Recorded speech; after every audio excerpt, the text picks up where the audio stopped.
حکیم کی انوکھی نصیحت۔ السلام علیکم معزز خواتین و حضرات۔ یونان میں ایک بادشاہ حکومت کرتا تھا۔ وہ بڑا نیک دل تھا اور دانشور تھا، اسی لیے عقل مندوں اور حکیموں کا بڑا قدردان تھا۔ خود بھی بہت بڑا عالم تھا اور عالموں کی بہت قدر کرتا تھا۔ اسے اچھی اچھی کتب لکھوانے اور اسے کتب خانے میں جمع کرنے کا بہت شوق تھا۔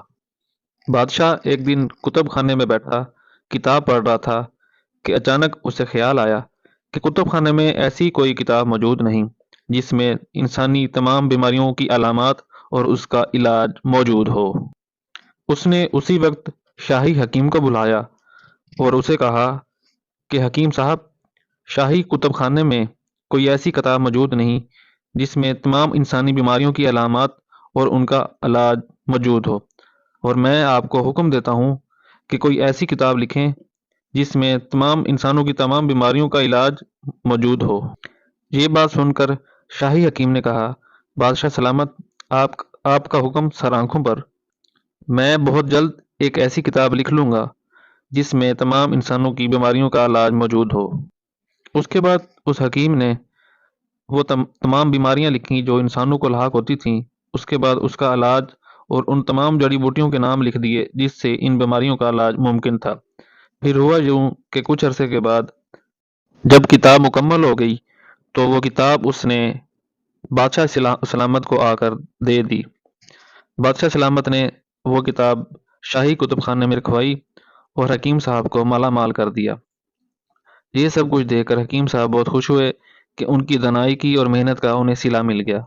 اس کے کچھ عرصہ بعد حکیم صاحب کی وفات ہو گئی تو ایک دن بادشاہ سلامت اپنے شاہی کتب خانے میں بیٹھے کتابیں پڑھ رہے تھے تو انہیں حکیم صاحب کی کتاب یاد آئی۔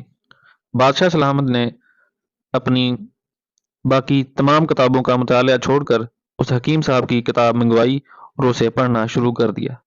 شروع میں ہی انہوں نے ایک بیماری جو کہ آنتوں کی بیماری ہے ان کے بارے میں پڑھا، جس میں لکھا تھا کہ تربوز کھانے کے فوراً بعد دودھ نہیں پینا چاہیے۔ ان حکیم صاحب نے ایسی بیماریاں بہت ساری لکھی ہوئی تھیں جن میں ایک متضاد چیزیں کھانے سے بیماری لاحق ہوتی ہے۔ جب اس چیز کو بادشاہ سلامت نے پڑھا تو وہ بہت حیران ہوئے کہ اس طرح کیسے ممکن ہے کہ کوئی دو چیزیں اکٹھی کھانے سے انسان کو بیماری لگ جائے۔ اس کے تجربے کے لیے اس نے حکیم صاحب کے بیٹے کو بلوایا کہ تمہارے والد نے یہ چیزیں لکھی ہوئی ہیں تو یہ میری سمجھ سے باہر ہیں۔ حکیم کے بیٹے نے کہا کہ آپ کسی شخص کو بلائیں تو اس پر اس چیز کا تجربہ کر لیتے ہیں۔ بادشاہ سلامت نے ایک کسان کو بلایا اور اسے یہ دو چیزیں کھانے کو کہا۔ اسے سب سے پہلے تربوز کھلایا گیا، اس کے بعد دودھ پلایا گیا، لیکن 15 منٹ، 20 منٹ، آدھا گھنٹہ، گھنٹہ گزرنے کے بعد بھی کسان کو کچھ نہ ہوا، جس پر حکیم کے بیٹے نے بادشاہ سلامت سے 3 ماہ کا وقت لیا اور کہا کہ یہ 3 ماہ کسان میرے پاس رہے گا، اس کے بعد اس بات کا میں آپ کو جواب دوں گا۔ 3 ماہ حکیم کے بیٹے نے اس کسان کو اپنے پاس رکھا۔ اس نے کیا کیا، اس نے اس کو بہت نرم و نزاکت کے ساتھ رکھا، اس کو اچھے اچھے شاہی کھانے کھلائے، صبح و شام اس کو آرام سے بٹھاتا، رات کو نرم بستر پر اسے سلاتا۔ 3 ماہ اس نے یہی روٹین رکھی، اس کو کوئی جسمانی مشقت والا کام کرنے نہیں دیا۔ 3 ماہ کے بعد وہ اسے بادشاہ سلامت کے بعد پاس واپس لے گیا اور کہا کہ اب اسے دوبارہ وہ چیزیں کھلائی جائیں۔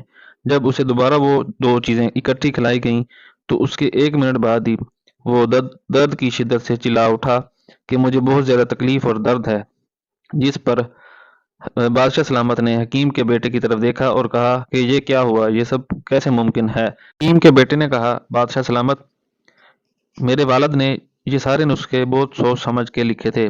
کتاب میں زیادہ تر نسخے بادشاہوں کی طبیعت کے مطابق لکھے گئے ہیں۔ اس میں زیادہ تر جو باتیں تحریر کی گئی ہیں وہ شاہی مزاج کے مطابق ہیں۔ اب اس کسان کی بات سن لیں۔